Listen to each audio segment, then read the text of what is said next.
Perkenalan. Penubuhan Malaysia merupakan satu peristiwa penting dalam lipatan sejarah negara yang membawa perubahan besar kepada struktur politik, ekonomi dan sosial di rantau Asia Tenggara. Secara rasmi, Malaysia ditubuhkan pada 16 September 1993 melalui penggabungan 4 entiti iaitu Persekutuan Tanah Melayu, Sabah, dahulu dikenali sebagai Borneo Utara, Sarawak dan Singapura. Pembentukan persekutuan baru ini adalah hasil daripada rundingan dan persetujuan yang dicapai oleh pemimpin-pemimpin tempatan serta pihak British yang ketika itu masih menguasai beberapa wilayah di Tenggara.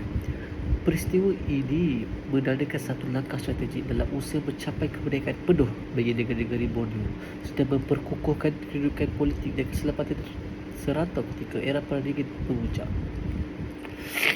Gagasan penubuhan Malaysia mula ditengahkan oleh Perdana Menteri pertama Persekutuan Tanah Melayu Tunku Abdul Rahman Putra Al-Haj dalam satu ucapan bersejarah pada 27 Mei 1991 di Singapura. Dalam ucapan tersebut, beliau mencanangkan pembentukan sebuah negara baharu yang melibatkan penggabungan Tanah Melayu, Singapura, Borneo Utara, Sarawak dan Brunei. Canangan ini bukanlah dibuat secara tergesa-gesa. Sebaliknya,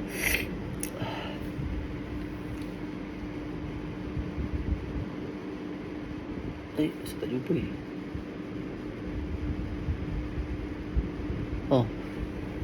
Sebaliknya. Hilang. Mana? Astagfirullahaladzim. Sebaliknya berasaskan kepada keperluan untuk mengimbangkan komposisi kaum, memperkukuhkan ekonomi serantau dan menghalang pengaruh ideologi komunis yang semakin menular ketika itu, terutamanya di Singapura. Di samping itu,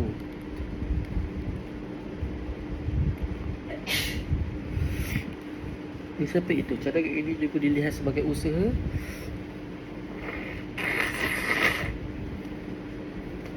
maafkan saya doktor.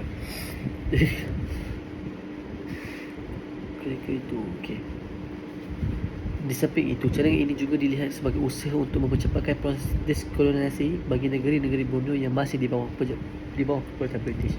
Namun, rancangan ini bukan sahaja menerima pelbagai reaksi dalam negara, bahkan turut mendapat tentangan daripada negara luar. Indonesia di bawah pemerintahan Presiden Soekarno melancarkan dasar konfrontasi terhadap Malaysia yang baru ditubuhkan kerana menganggap pembentukan Malaysia sebagai satu bentuk penjajahan baharu oleh British. Filipina pula menuntut hak ke atas Sabah berdasarkan dakwaan sejarah yang mengkaitkan dengan warisan Kesultanan Sulu. Di peringkat tempatan pula, sebahagian penduduk di Sabah dan Sarawak menyuarakan kebimbangan terhadap kemungkinan kehilangan autonomi dan identiti wilayah mereka apabila menyertai sebuah persekutuan yang lebih besar. Oleh itu, memastikan pandangan dan suara rakyat tempatan didengari, pihak British dan Persekutuan Tanah Melayu telah menubuhkan Suruhanjaya Kolmor pada tahun 1992.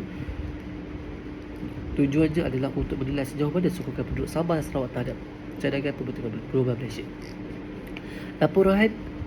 Laporan Suruhanjaya Kolmor menunjukkan bahawa majoriti rakyat di kedua-dua wilayah tersebut menyokong gagasan Malaysia, namun dengan beberapa syarat yang menjamin hak dan keistimewaan mereka, maka satu jawatan kuasa khas dikenali sebagai jawatan kuasa antara kerajaan Intergovernmental Combat telah dibentuk bagi merangka perbelangaan serta menyediakan syarat-syarat khas bagi Sabah dan Sarawak.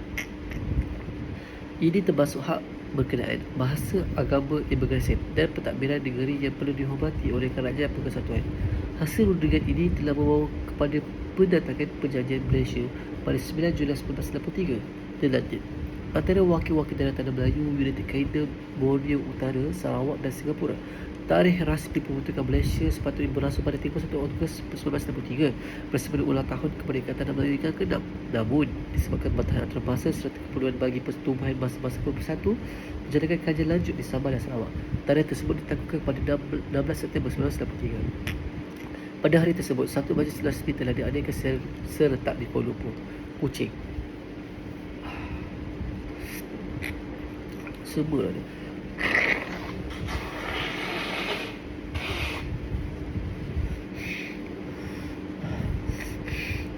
Menandakan permulaan era baharu bagi sebuah negara berdaulat yang dikenali sebagai Malaysia. Bendera Malaysia dinaikkan buat pertama kalinya dengan 14 jalur melambangkan pernyataan ke-4 wilayah dalam persekutuan baharu ini. Penubuhan Malaysia merupakan membawa impak besar terhadap pembentukan negara dan pembaduan rakyat. Ia memperlihatkan kerajaan satu strategi tak politik yang menyatukan Malaysia sebagai latar belakang etnik dan budaya di bawah satu sistem pentadbiran. Dalam konteks sejarah, perubahan Malaysia juga menjadi satu titik tolak penting dalam pembentukan kesatuan politik serantau, sekaligus mengukuhkan kedudukan negara dalam kalangan negara-negara membangun yang lain. Maka tidak hairanlah Tarian 16 September kami kini disebut sebagai Hari Malaysia, satu hari keramat yang memperingati asas kedudukan negara yang kita warisi hari ini.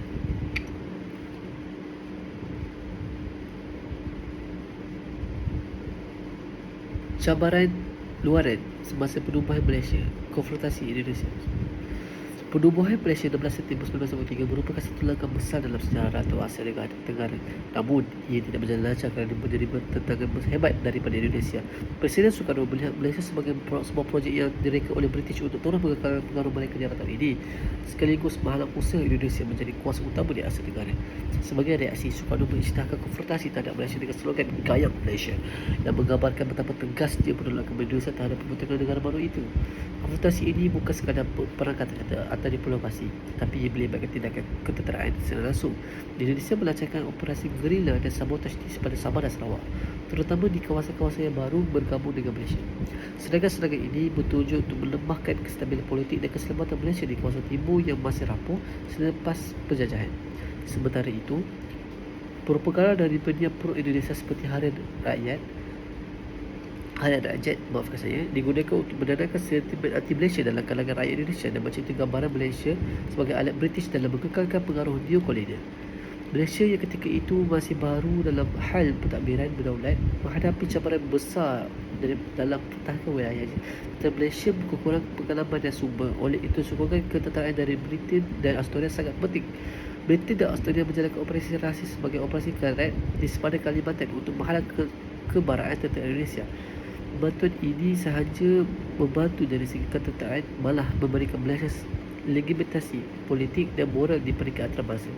Penolakan Indonesia terhadap pembentukan Malaysia juga didorong oleh ideologi nasionalis radikal Soekarno dan anti-imperialis. Beliau percaya pembentukan Malaysia adalah ancaman kepada cita-cita pembentukan Indonesia Raya merangkumi sebagai besar Asia Tenggara dalam konteks perang dingin konfrontasi.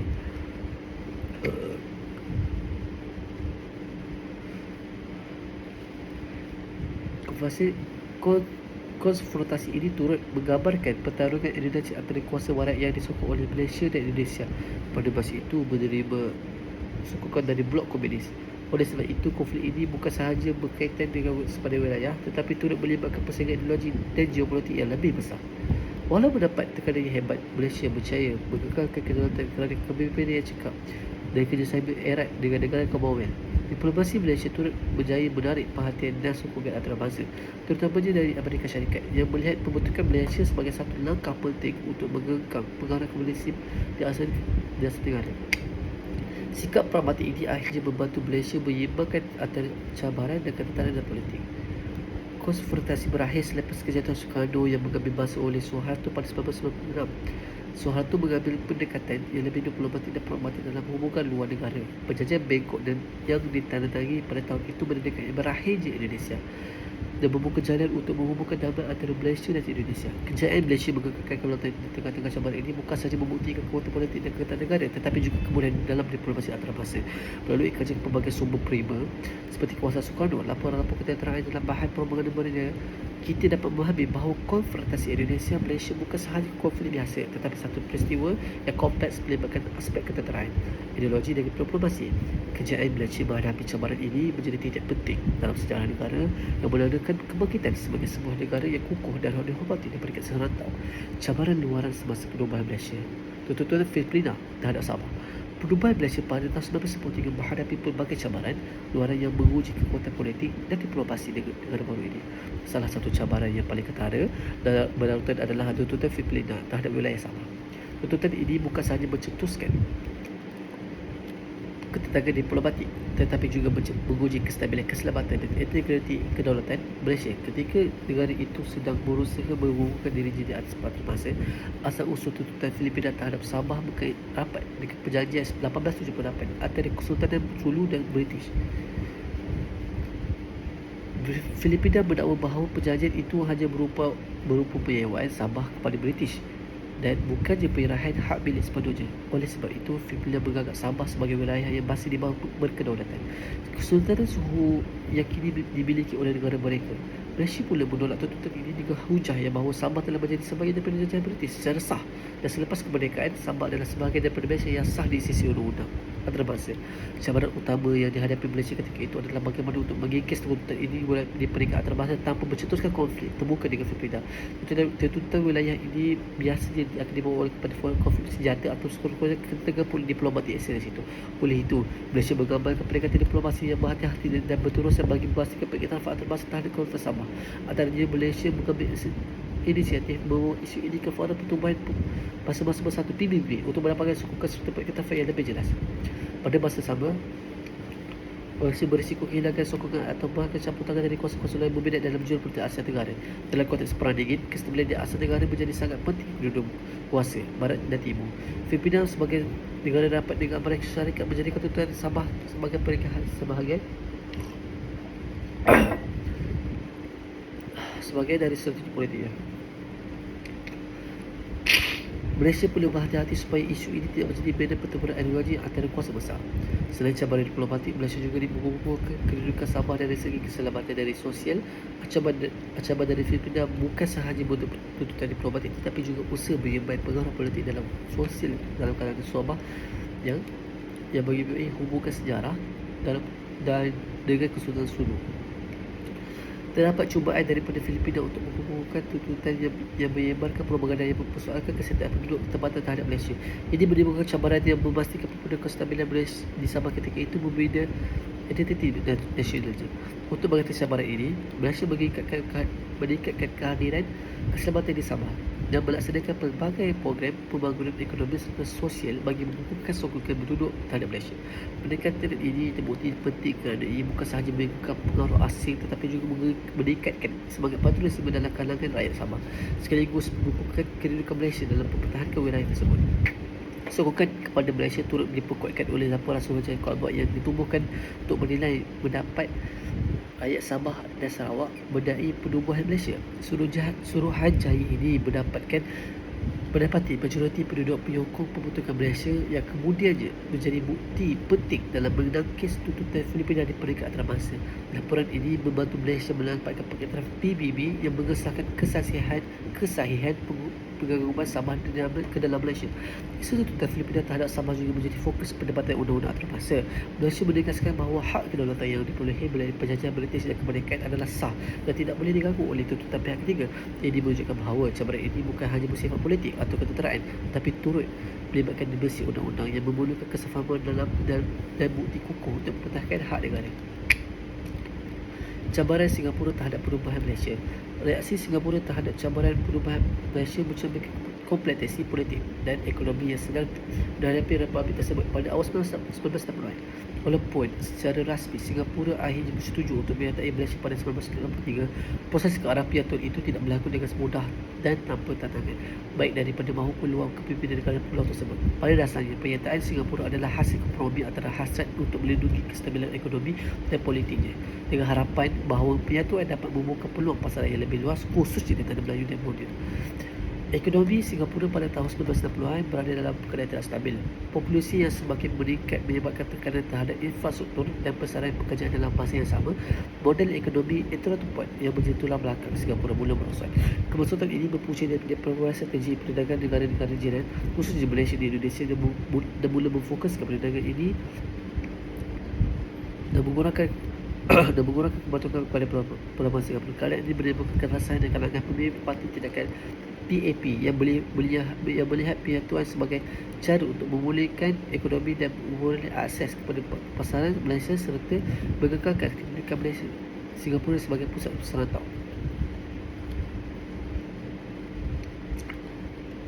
Namun, bukan semua pihak di Singapura bersetuju dengan penyatuan Barisan Sosialis menentang keras idea tersebut, dengan alasan bahawa perkembangan itu hanyalah teknik untuk menindas gerakan kiri dan melemahkan suara yang marahin. Mereka juga mendakwa bahawa konsep Malaysia merupakan satu bentuk penjajahan baharu yang dikatai oleh kaum elit Melayu dari tanah Melayu dari British. Terdapat juga perkembangan bahawa penyertaan dalam Malaysia akan mengancam autonomi Singapura, terutamanya dalam bidang pendidikan dan ekonomi. di pihak kerajaan. Persekutuan Tanah Melayu pula terdapat juga keraguan terhadap kenyataan Singapura. Tunku Abdul Rahman khawatir terhadap demografi pulau yang majoriti terdiri daripada penduduk Cina. Penyatuan akan mengubah komposisi kaum politik nasional dan berpotensi menjejaskan kestabilan politik. Walau bagaimanapun, perundingan akhirnya mencapai persetujuan kompromi dengan syarat-syarat tertentu, termasuk jaminan terhadap kekuasaan anatomi Singapura dalam bidang pendidikan dan buruh serta pengagihan hasil cukai tertentu. Dalam tempoh menjelang penyatuan, wujud juga ketenangan antara pemimpin Singapura dan Tanah Melayu. Kempen Malaysia yang dibawa oleh Lee Kuan Yew menimbulkan rasa tidak senang dalam kalangan pemimpin UMNO yang berpegang pada prinsip keseimbangan Melayu. Isu ini mencetuskan perselisihan ideologi yang akhirnya menyumbang kepada keputusan untuk memisahkan Singapura dan Malaysia pada tahun 1965. Secara keseluruhannya, reaksi Singapura terhadap perubahan Malaysia memperlihatkan kemungkinan antara keperluan ekonomi mempertimbangkan keselamatan ekonomi dan realiti sosial yang kompleks. Pernyataan Singapura merupakan satu langkah strategik tetapi juga berisiko yang akhirnya gagal mengekalkan kestabilan hubungan antara dua entiti tersebut dalam jangka panjang. Cabaran wilayah Borneo terhadap perubahan Malaysia.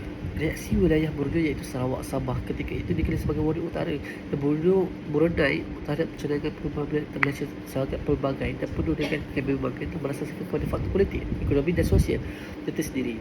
Walau akhirnya Sarawak dan Sabah perintah persatuan, proses ke arah penyataan itu penuh dengan penentangan, kebimbangan tentang rivalisasi sebenarnya serta tekanan dari kuasa luar dan dalam.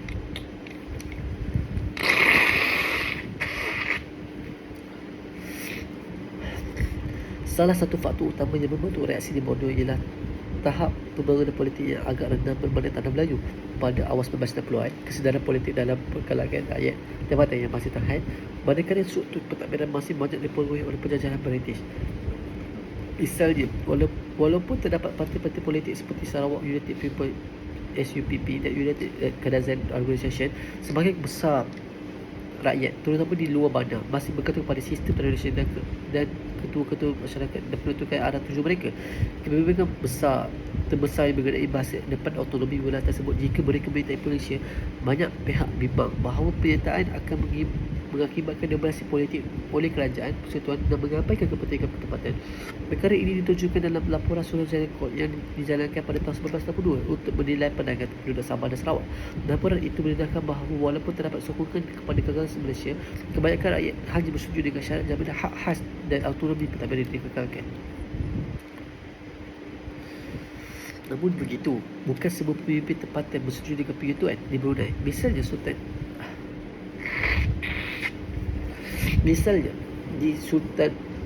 Sultan Omar Ali Saifuddin pada awalnya menunjukkan minat mendalam untuk menentang Malaysia. Bagaimana baginda melihat pernyataan itu sebagai peluang untuk mengukuhkan kedudukan politiknya dan mendapatkan pendidikan terhadap budaya dan agama Islam. Namun bidat tersebut mula merosot selepas peristiwa pembentukan Parti Rakyat Brunei PRB yang diketuai oleh Sheikh Azhari pada 1962 menentang penyatuan dengan Malaysia dan penyokong gagasan pernyataan Borneo yang merangkumi Brunei, Sabah dan Sarawak tanpa dominasi dari Kuala Lumpur. Akhirnya Brunei menarik diri daripada rancangan Malaysia walaupun pendidikan telah berlangsung secara serius. Penolakan daripada PRB juga mencerminkan kebimbangan sebahagian besar masyarakat terhadap sebagai kuasa yang wujud dalam Malaysia. Terdapat kerisauan bahawa wilayah Borneo akan menjadi negeri kelas kedua berbanding Semenanjung. Terdapat dari sudut pengkajian sumber ekonomi dan perlu pembangunan. Tambahan pula penglibatan Indonesia dan Filipina dalam mempentingkan kesahihan pembentukan Malaysia menjadikan keadaan semakin rumit. Indonesia menentang keras pembentukan Malaysia dan melancarkan dasar konfrontasi yang memuncak kepada tindakan ketenangan di sepanjang Sarawak. Manakala Filipina pula menuntut hak ke atas Sabah yang ditafsir sebagai warisan Kesultanan Sulu. Keputusan ini membukukan naratif bahawa perubahan Malaysia adalah satu bentuk neokolonialisme yang dipaksakan oleh British.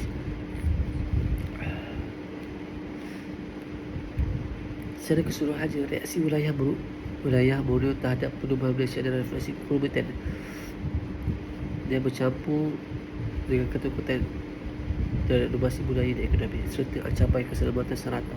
Pernyataan Sabah dan Sarawak ke dalam Malaysia bukanlah hasil pertujuan mutlak tetapi kompromi politik yang dicapai dalam konteks tekanan antarabangsa, kepentingan strategi British dan jaminan-jaminan bersyarat daripada Persekutuan Tanah Melayu. Cabaran dalam perubahan Malaysia. Pembentukan Malaysia pada 1963, 16 September 1993 merupakan detik peristiwa yang amat penting dalam sejarah politik Asia Tenggara. Pasca Perang Dunia Kedua, kegagasan Malaysia yang melibatkan penyatuan tanah Melayu, Singapura, Sabah dan Sarawak memiliki tujuan untuk membubuhkan kedudukan geopolitik dan ekonomi wilayah ini di tengah-tengah pemukulan ideologi, perang dingin serta kejatuhan empayar kolonial British. Namun begitu, proses pembentukan Malaysia bukanlah satu usaha yang mudah dan lancar. Sebaliknya, isu ini telah menimbulkan pelbagai cabaran dan kompleks mengatasi aspek cabaran dalaman dan luaran yang membutuhkan cekapan kepimpinan serta kerjaan diplomatik. Dari sudut dalaman, antara cabaran utama ialah kebimbangan rakyat terhadap tempatan di Sabah dan Sarawak terhadap peristiwa penggunaan penguasaan politik oleh Semenanjung, terutamanya oleh seorang Melayu terpisah tanah Melayu. Kebimbangan ini turut bertambah di perbezaan budaya, agama dan sistem pentadbiran antara wilayah tersebut. Di samping itu, penjadian parti politik tempatan seperti Parti Rakyat Brunei yang menolak kepenyertaan dalam Malaysia. Kerana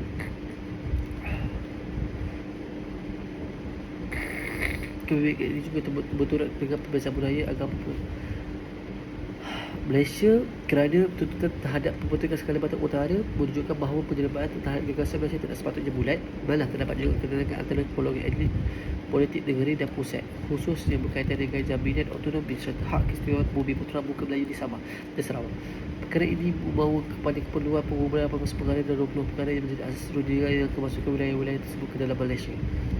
Sementara itu, dari segi luaran, pembentukan Malaysia turut mengundang reaksi keras terhadap negara jiran seperti Indonesia dan Filipina. Indonesia di bawah Kabinet Presiden Sukarno melancarkan dasar konsultasi bagi Malaysia bahawa sebagai perjalanan baru oleh British, sekaligus mengancam kestabilan serantau melalui ketegangan kecil dan propaganda. Filipina pula menuntut hak ke atas Sabah berdasarkan warisan sejarah sekaligus mewujudkan kesih diplomatik yang berpanjangan. Ancaman luar ini bukan sahaja untuk menguji ketentuan Malaysia yang masih muda, malah memberikan kepada hubungan diplomatik dan keselamatan serantau pada awal pembentukan negara ini. Proses penulisan ilmiah ini akan meneliti secara mendalam cabaran-cabaran yang timbul sepanjang proses pembentukan Malaysia pada tahun 1993, khususnya yang berpunca daripada perbezaan latar belakang sejarah, budaya dan kepentingan politik dan entiti yang terlibat. Ketegangan politik antara pemimpin di Sarawak. Cadangkan Tunku Abdul Rahman untuk membentuk Malaysia memberi impak besar kepada sejarah Sarawak. Ini kerana pembentukan Malaysia bukan sahaja membawa percaturan wilayah-wilayah seperti Tanah Melayu, Sabah dan Sarawak dan Singapura, tetapi memberi kemerdekaan kepada Sarawak termasuk Sabah. Walau bagaimanapun, perjalanan untuk menjayakan rancangan ini agak berliku. Ini kerana idea ini mendapat reaksi negatif apabila timbul perasaan syak, wasangka dan sangsi dalam kalangan pemilih Sarawak. Namun demikian, perasaan ini cepat berubah apabila pemimpin Tanah Melayu memberi penerangan kepada pemimpin dan rakyat Sarawak. Walaupun perubahan ini tidak 100% menyokong rancangan perubahan Malaysia, tetapi sebahagian besar pemimpin dan rakyat Sarawak mula menunjukkan sokongan penuh kepada cadangan pembentukan Malaysia. Pihak yang menyokong ini pula memberi beberapa cadangan untuk menjamin hak Sarawak terpelihara semasa menyertai pembentukan Malaysia. Bagi yang masih menentang pula, mereka menggunakan alasan tersendiri untuk menolak penyertaan Sarawak dalam pembentukan Malaysia. Idea penyatuan wilayah jajah British di Asia Tenggara bukan perkara yang baharu. Ia bermula sejak akhir pada abad 19. Idea ini berterusan sehingga tamat Perang Dunia Kedua. Ia hanya menjadi satu yang serius selepas Tanah Melayu mencapai kemerdekaan pada 7 Mei 1991. Perdana Menteri Tanah Melayu ketika itu, Tunku Abdul Rahman, telah mengumumkan idea pembentukan gabungan Tanah Melayu, Sabah dan Sarawak di Singapura serta Brunei. Namun demikian, idea ini mendapat reaksi negatif daripada pemimpin Sarawak ketika itu.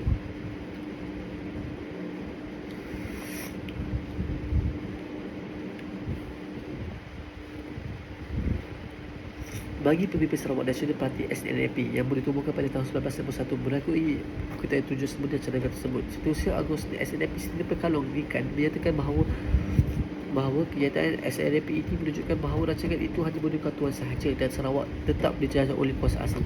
Oleh itu, mereka menentang sebagai usaha asing untuk menguasai Sarawak. Salah seorang pemimpin utama Malaysia Iban, iaitu Temanggung juga, dalam kenyataan itu mempunyai pendapat yang lain tentang kemerdekaan Sarawak. Kenyataan beliau ini menunjukkan bahawa beliau tidak bermasalah dengan pembentukan Malaysia jikalau Sarawak mereka dahulu. Namun beliau menekankan soalan merdeka ini perlu dilihat sebagai kerana kebanyakan penduduk Sarawak masih lagi buta huruf, manakala yang boleh membaca pula hanya lulus sekolah dan sekolah menengah rendah saja. Temanggung juga seterusnya menekankan perlunya penyatuan Sarawak dan Sabah ini dahulu sebelum penyatuan dengan Tanah Melayu dan Singapura.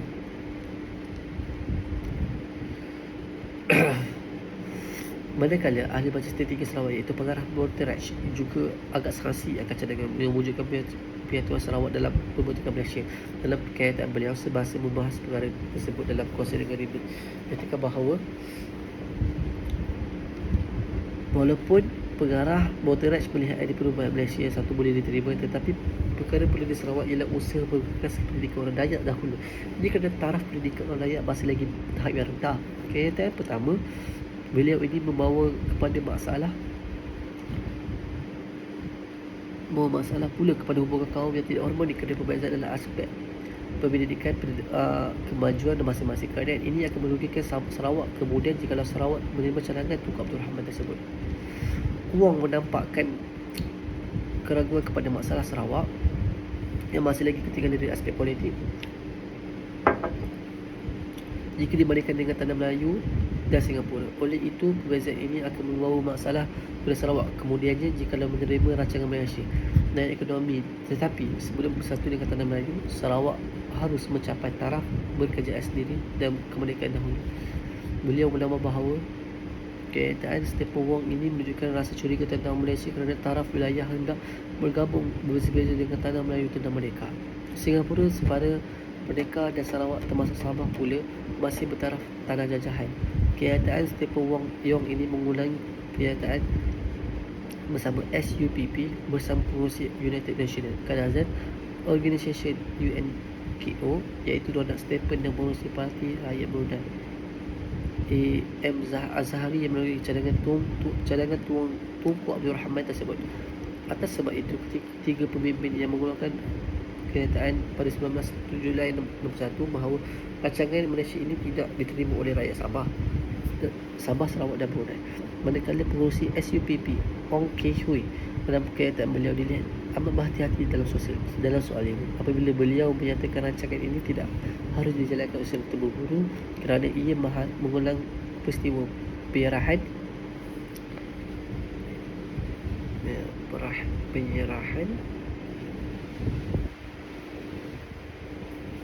Sarawak kepada British oleh Raja Vienna buruk pada tahun 1946.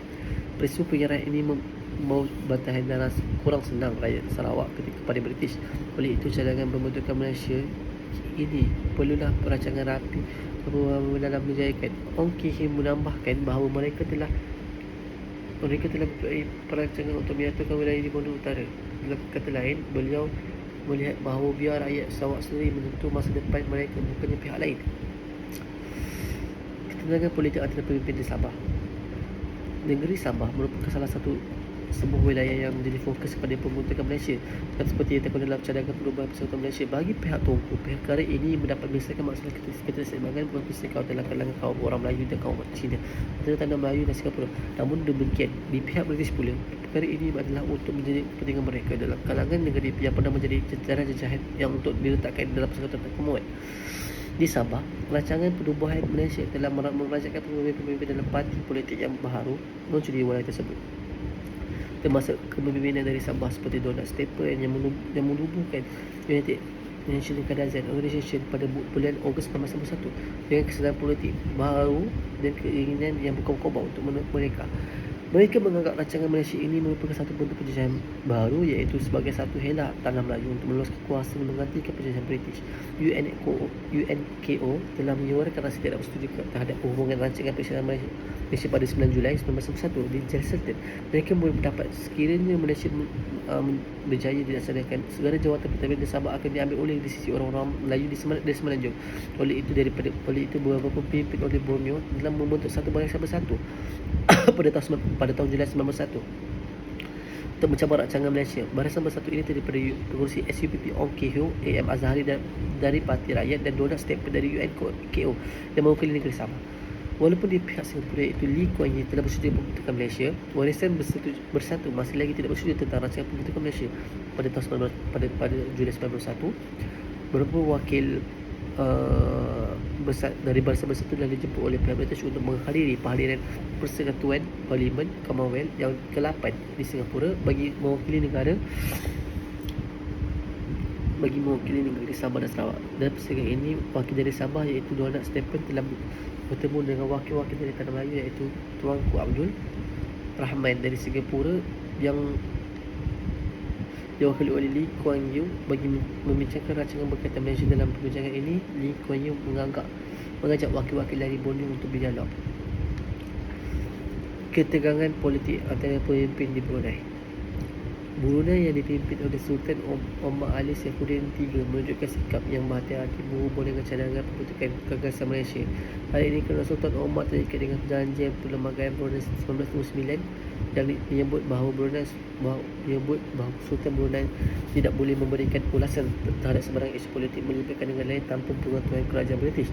Menurut sumber Astoria pula, terdapat laporan bahawa Sultan Brunei secara rahsia dan peribadi memberitahu kepada Tunku bahawa baginda sedia membawa Brunei menyertai persatuan tersebut. Baginda sangat berminat dengan idea gagasan Malaysia kerana mempunyai kebersamaan dengan gagasan Melayu Raya.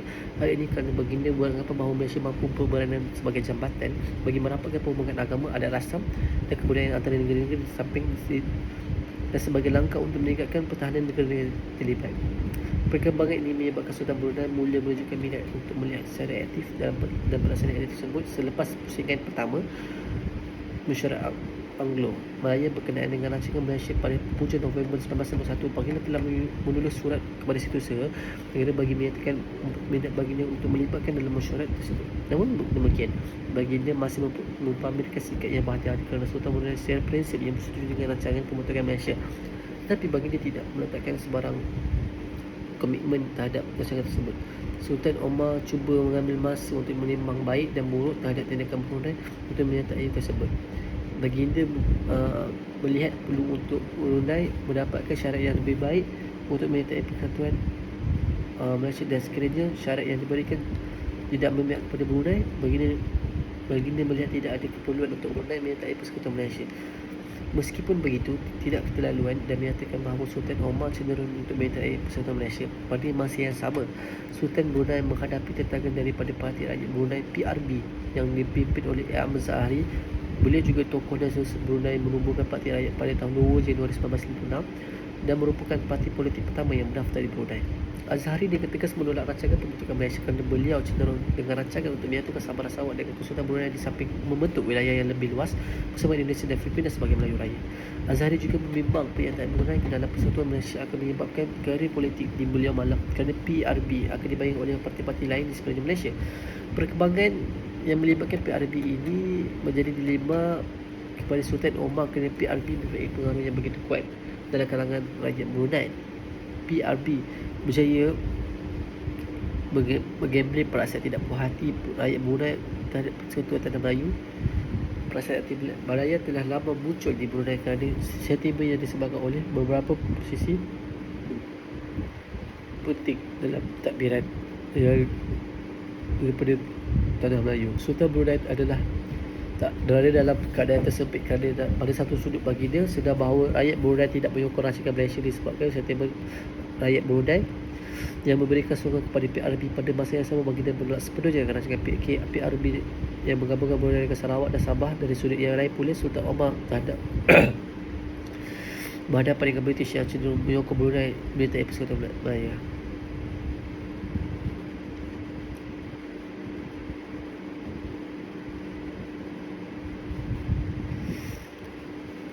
Sultan Omar masih bersikap positif terhadap penyertaan Brunei ke dalam persatuan Malaya dengan menilai kesan positif dan negatif penyertaan tersebut. Selepas peristiwa tersebut, pada tahun 1963, 2 orang pegawai Brunei telah dihantar ke Kuala Lumpur untuk mengadakan perbincangan dengan pihak kerajaan Persatuan Melayu. Mesyuarat yang berlangsung 5 Februari sehingga 3 Mac 1995 yang melibatkan wakil Brunei dan wakil Persekutuan Tanah Melayu membicarakan perkara kewangan Brunei, kedudukan Sultan Brunei dalam Majlis Raja-Raja, kedudukan seistimewa masyarakat Brunei dan wakil Brunei dalam kerajaan persekutuan. Satu keputusan yang konkret masih tidak dapat dicapai oleh kedua-dua pihak selepas beberapa siri perbincangan. Isu pertama yang menjadi masalah ialah berkaitan dengan sumbangan kewangan Brunei pada kerajaan persekutuan. Sultan Omar bersetuju memberikan sumbangan kewangan sebanyak 40 juta kepada kerajaan persekutuan, tetapi cadangan ini ditolak kerana perbelanjaan menyebabkan Brunei adalah sebanyak 59 juta. Selain itu, terma sumbangan kewangan dari Brunei turut menimbulkan polemik kerana pihak persekutuan Tanah Melayu menyatakan terma hadiah gift iaitu lebih sesuai tetapi bagi Brunei yang paling tepat ialah sumbangan sukarela.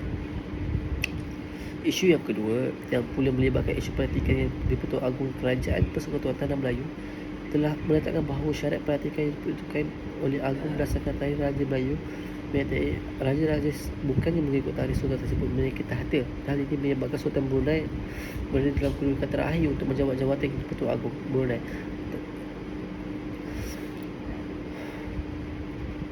Akhir sekali, Sultan Omar telah membuat keputusan untuk tidak menyertai Persekutuan Malaysia. Hal ini kerana demi memelihara kepentingan Brunei, baginda mengambil langkah untuk tidak menyertai Persekutuan Melayu merupakan langkah yang paling tepat. Perubahan sikap Brunei terhadap penyertaan ke dalam gagasan tersebut mempengaruhi hubungan Malaysia dan British. Hal ini kerana British melihat Brunei sebagai elemen yang penting dalam rancangan Malaysia. British secara terbuka menyatakan bahawa rundingan untuk membentuk persekutuan terletak di bahu Brunei dan Malaysia. Tapi British menegaskan bahawa mereka ingin terlihat di dalam keputusan akhir kerana jika berlaku bersalah di Brunei, perkara tersebut akan memberikan kesan kepada wilayah lain. Keadaan ini pun telah bermula ketika peristiwa pembentangan Brunei lagi. Tunku sangat kritikal terhadap Lord Selkirk, iaitu Tunku memberitahu Lord Selkirk bahawa beliau risau tentang perkembangan di Brunei, terutama sekali menegaskan warga Persekutuan Tanah Melayu di sana. Tunku turut menyatakan bahawa British gagal bertindak dengan sewajarnya apabila berhadapan dengan peristiwa tersebut. Tunku telah menyamakan reaksi British terhadap dengan kelemahan British dalam menghadapi kebangkitan komunisme di Malaysia pada Jun 1948. Tan Sri Ghazali Shafi pula menyatakan bahawa British tidak mengendahkan amaran tersebut. Media Australia memetik kenyataan sulit notik semain yang menyatakan bahawa pendidikan British lemah dan terlalu bergantung kepada pihak polis, sedangkan pihak berganas berjaya menyusup masuk dalam pasukan tersebut. Namun dakwaan yang dikemukakan oleh tuanku disanggah oleh Lord Lonsdale, Menteri di Pejabat Kolonial, yang menyebut bahawa perkara tersebut tidak masuk akal dan menggambarkan tuanku sebagai seorang yang lemah dan tidak mempunyai pandangan yang bijak. Selepas pembentangan tamat, rundingan antara Brunei dan Persekutuan Malaysia berhubung dengan syarat penyertaan Brunei dan Persekutuan Malaysia telah menimbulkan isu, terutamanya perkara yang melibatkan British.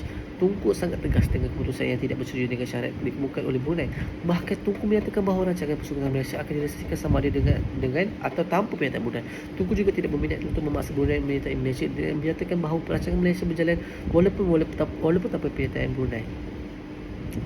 Sikap Tunku yang tegas dalam tindakan beliau untuk memastikan rancangan Malaysia berjalan mengikut jadual yang dapat lihat dan apabila beliau memutuskan surat kepada Menteri Macmillan yang menyatakan kabinet beliau bersetuju agar rancangan Malaysia diteruskan dengan melibatkan Borneo Utara dan Sarawak terlebih dahulu, manakala syarat yang melibatkan Brunei dan Singapura dibacakan pada peringkat seterusnya di London.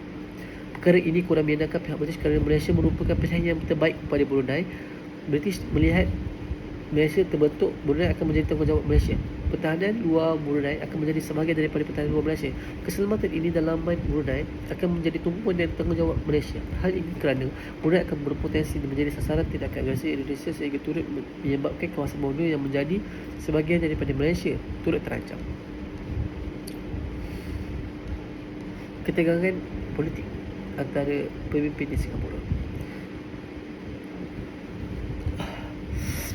Konflik sudah bermula sebelum pembentukan Persekutuan Malaysia lagi, iaitu sewaktu rundingan pembentukan berlaku petikan berikutan Perdana Lee Kuan Yew yang tidak bersetuju dengan beberapa syarat kedudukan Singapura melibatkan soal kerakyatan, penerbangan dan kewangan. Namun begitu, harus aku menerima setelah gagal menggesa Tuanku Abdul perundingan mendapatkan kepentingan PAP.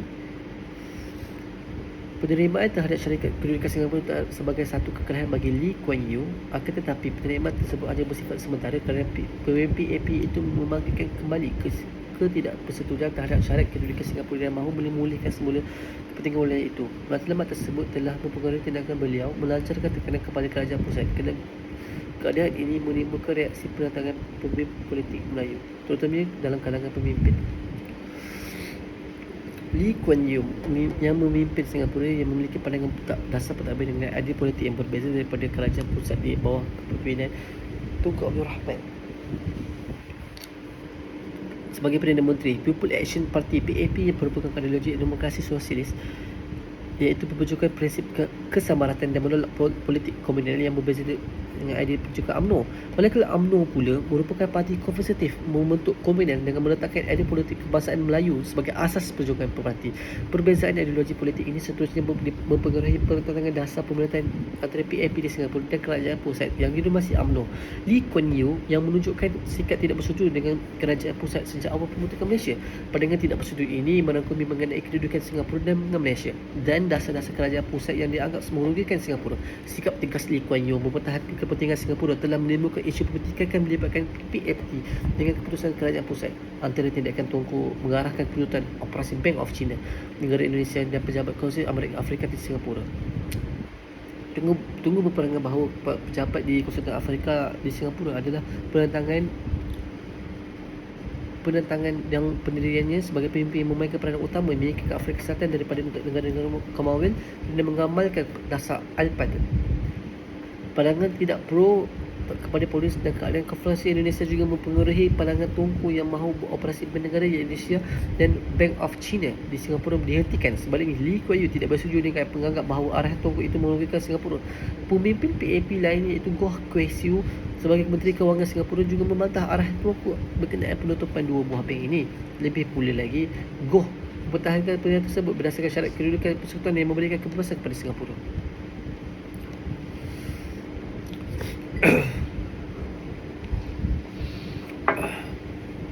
Seterusnya, pendekatan Tunku terhadap sosial Konfederasi Indonesia yang bersifatkan terlalu berlembut juga menimbulkan pandangan tidak bersetuju Lee Kuan Yew.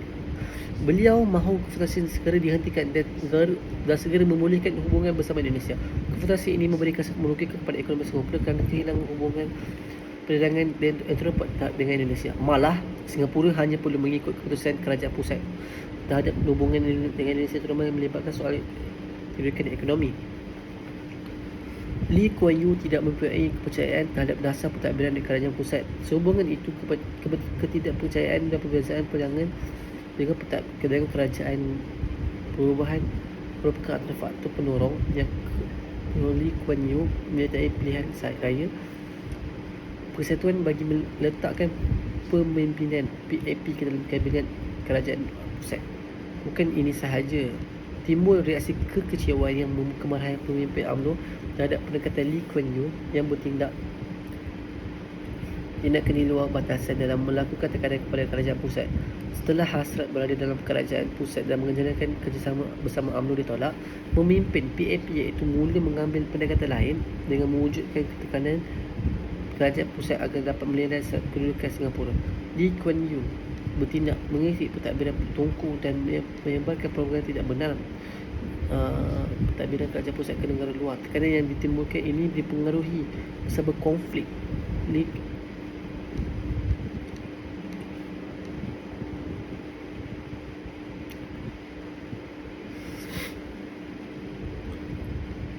tekanan kepada kepimpinan Tunku cuba diwujudkan membangkitkan mengenai sentimen dominasi kerajaan pusat.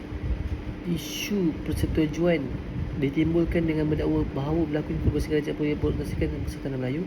Lee Kuan Yew mendakwa kerajaan pusat di Kuala Lumpur cuba melakukan campur tangan ke dalam soal politik ekonomi Singapura, Sabah dan Sarawak.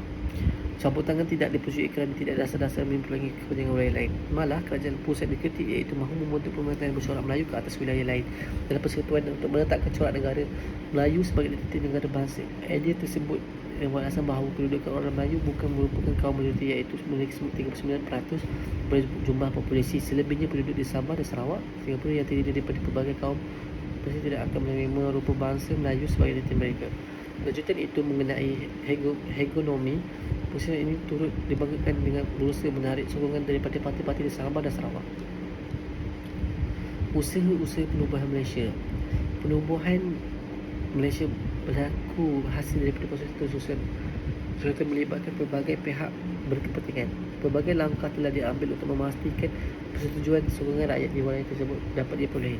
Penilaian secara menyeluruh turut dilaksanakan untuk menjamin penyatuan secara adil, tulus dan sah. Di samping itu, sokongan luar juga diperolehi bagi mengesahkan pembentukan negara baru. Ini di peringkat antarabangsa. Perkembangan ini secara tidak langsung menggambarkan beberapa usaha utama yang mendorong kepada bentuknya negara Malaysia. Strategi diplomasi di Sabah dan Sarawak. Strategi diplomasi memegang peranan yang amat penting dalam menentukan jalan ke arah pembentukan Malaysia,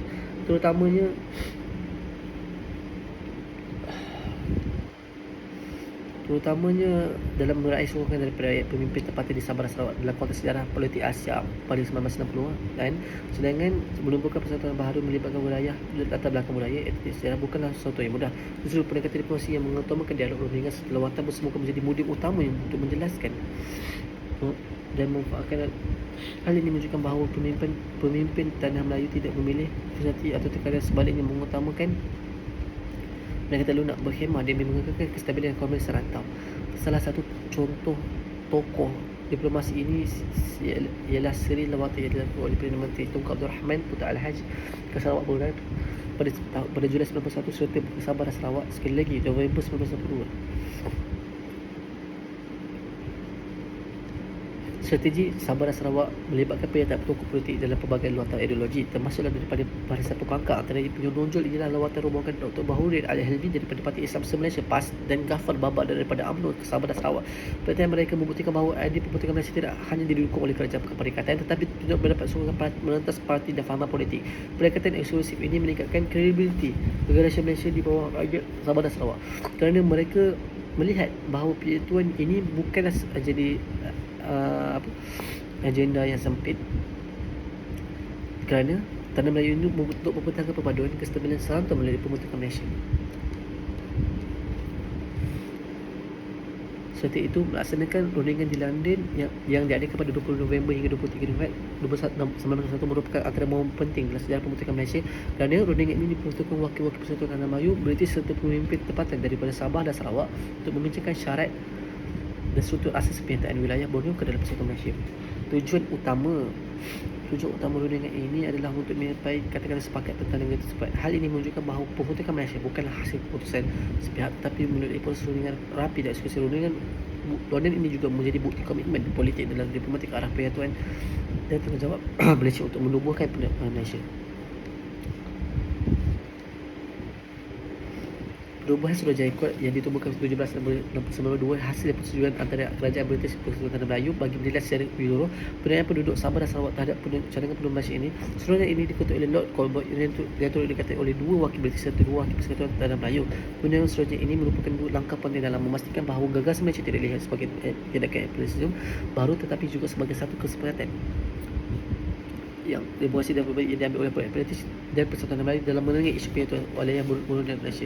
Matlamat utama Suruhanjaya Colbert adalah untuk mengumpul dan menganalisis pandangan rakyat melalui kaedah temu bual, pendengaran awam dan penerimaan bertulis daripada pihak termasuk pertubuhan politik, pemimpin tempatan dan masyarakat awam. Suruhanjaya ini menjalankan kerjasama selama 4 bulan dan telah mengadakan lebih 50 sesi pendengaran dari seluruh Sabah dan Sarawak. Kaedah penyelidikan ini membolehkan suara akar umbi didengar secara langsung dan memberikan gambaran yang seimbang tentang sentimen rakyat terhadap cadangan Malaysia. Walaupun terdapat sebahagian penduduk yang ragu-ragu atau menolak idea Malaysia, majoriti dilaporkan menyokong cadangan tersebut asalkan hak mereka dalam bidang agama, bahasa, pendidikan dan autonomi tempatan dihormati.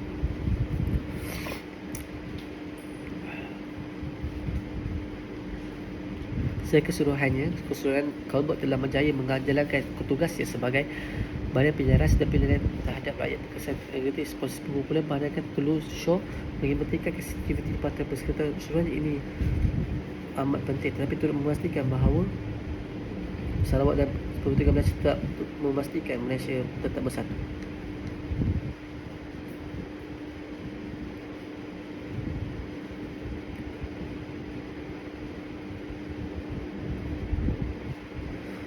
Baiklah, kesimpulannya, penubuhan Malaysia pada 1963 bukan sahaja merupakan satu langkah strategi dari sudut geopolitik, bahkan mencerminkan satu usaha kolektif rakyat berbagai kaum dan wilayah yang dalam membina sebuah negara yang bersatu dan berdaulat.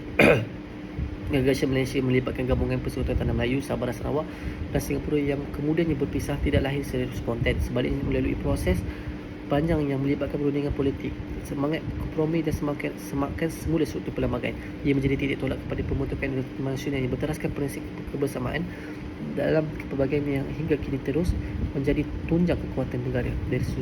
Dari sudut sejarah, pembentukan Malaysia juga telah memberikan dimensi baharu dalam naratif kemerdekaan atau asal negara. Sementara banyak negara yang mempunyai kecepatan secara unilateral. Malaysia terbentuk melalui konsensus antara negara-negara berbeza latar belakang politik dan sejarah. Sabah dan Sarawak misalnya sebelum ini berada di bawah pentadbiran British dan mempunyai struktur pemerintahan tempatan yang agak berbeza dari tanah Melayu. Maka penggabungan ini menjadi penyaras bukan sahaja dari sudut pentadbiran, malah dari segi sosial, budaya dan sosial ekonomi. Kedua Malaysia menjadi satu model perpaduan yang jarang berlaku apabila sejarah dunia menjadi asas kepada pembangunan negara yang lebih seimbang atas semaju wilayah dunia. Namun begitu, seperti mana peristiwa-peristiwa besar dalam sejarah perubahan Malaysia juga tidak terlepas cabaran oleh konfederasi. Sementara cabaran paling besar ketika itu ialah ketangan Indonesia dari Malaysia dan asal konstitusi Malaysia. Presiden Soekarno melihat kemudian Malaysia sebagai satu helah penjajah oleh British dan menolak perintah Sabah dan Sarawak dan dianggap masih belum bersedia untuk berdikari. Tindakan Indonesia ini mencetuskan keterangan diplomatik dan memberi tekanan besar kestabilan awal Malaysia. Zaman Filipina juga